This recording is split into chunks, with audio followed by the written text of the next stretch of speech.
Et cette manière de célébrer la journée des femmes aujourd'hui, c'est, à mon avis, c'est la meilleure manière. C'est la meilleure manière, mais c'est venu tardivement. C'est venu tardivement parce que les femmes, surtout les jeunes femmes aujourd'hui, la conception qu'ils ont de cette journée-là n'est pas conforme à ce qui a amené à prescrire cette journée. Vous voyez, quand on dit droit des femmes, promotion des femmes, les femmes comprennent que c'est l'égalité de sexe qu'on prône là. Ils sont en train de diaboliser ça. Et dans les familles, il n'y a plus de respect. Il n'y a plus de respect. Vous voyez aujourd'hui, quand vous faites le sondage, il y a les femmes qui ont des enfants en âge de se marier maintenant. Vous voyez, plus de 50% sont mères, mais célibataires.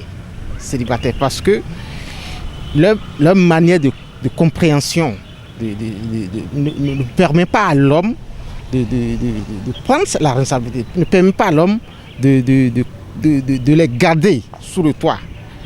Donc, pour que cette journée ait son sens là, on doit promouvoir l'épanouissement de la femme et tout, mais il y a aussi des normes pour que le foyer existe. Même avant cette journée, avant l'instauration de cette journée, mais la vie existait depuis. C'est en 1977 ici c'est mis. Mais il y avait des normes, même dans les églises.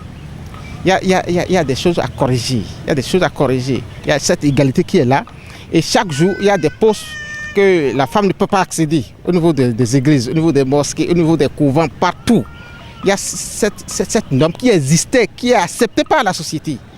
Cette norme existe. Et si ce n'est pas corrigé à ce niveau, il y aura des difficultés pour parvenir véritablement à corriger le tir. Donc, il y a déjà des enfants qui vont à l'église, et à l'église, ils voient déjà que la femme ne peut pas accéder à ce poste.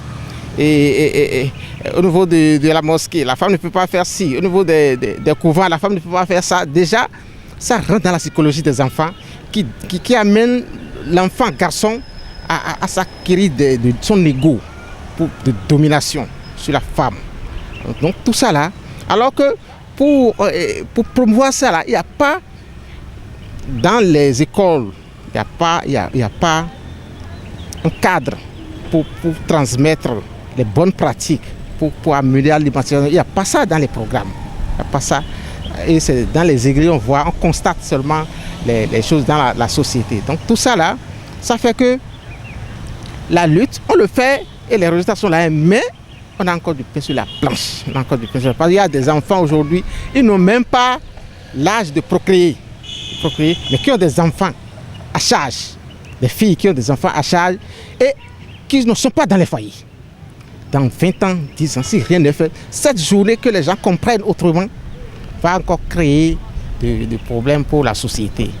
Donc ce que nous faisons à notre niveau, c'est de faire en sorte que d'abord au niveau des familles, que les enfants filles soient considérés au même titre que les enfants garçons, qu'ils aient droit à l'éducation, et qu'il y ait un suivi spécial pour les filles, les enfants filles. Parce qu'à un certain âge déjà, la fille commence par développer certains comportements et quand la famille n'est pas éveillée, ça désoriente totalement la fille et son éducation est à terre systématiquement. Donc il y a ce côté et les familles doivent veiller sur cet aspect-là. Au niveau de la corporation des étudiants, le travail, c'est un travail qui est vraiment difficile. La conduite de taxi-moto, c'est déjà difficile pour les hommes petites tâches. Et les femmes maintenant, vous voyez, la disposition morphologique de la femme, et chaque mois, il y a des transformations physiologiques de son corps, tout ça là. Ça ne me permet pas à la femme de supporter, de rester sous le soleil 24 heures sur 24. Donc c'est un peu difficile pour les femmes. Les femmes qui ont tenté sont encore sorties.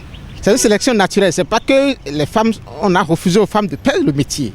Mais c'est difficile pour les femmes. Les femmes qui ont tenté eux-mêmes, ils ont renoncé.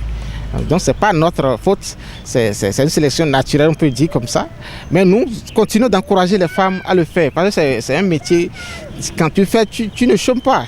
Tu manges à ta faim, tu éduques tes enfants, tu fais tout ce qu'on peut faire avec un métier normal. Je voulais donner une mention spéciale à ces femmes leaders qui sont au foyer. Parce que ce n'est pas facile. Quand la femme connaît ses droits et quand elle est leader, elle est femme cadre, au niveau du foyer, c'est autre réalité. Elle doit savoir que là-bas, là, c'est le service, c'est le boulot. Mais dans le foyer, l'homme est chef. Et quand la femme ne comprend pas ça comme ça, il a encore du chemin.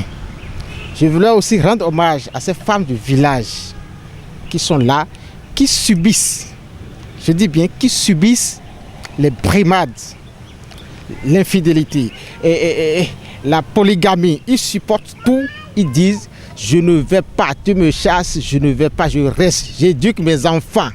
C'est grâce à ces femmes que nous avons la société, il y a la collaboration dans la société et on se comprend, et il y a une bonne éducation et c'est comme ça la société va grandir. Parce que quand la femme n'est pas soumise un peu, je dis bien un peu, c'est pas pour les taquiner, ou bien c'est pas pour les brimer. Quand la femme n'est pas un peu soumise, la société aura des problèmes. La femme, c'est elle la mère, c'est elle la maîtresse, elle est tout. L'homme ne reste pas à la maison.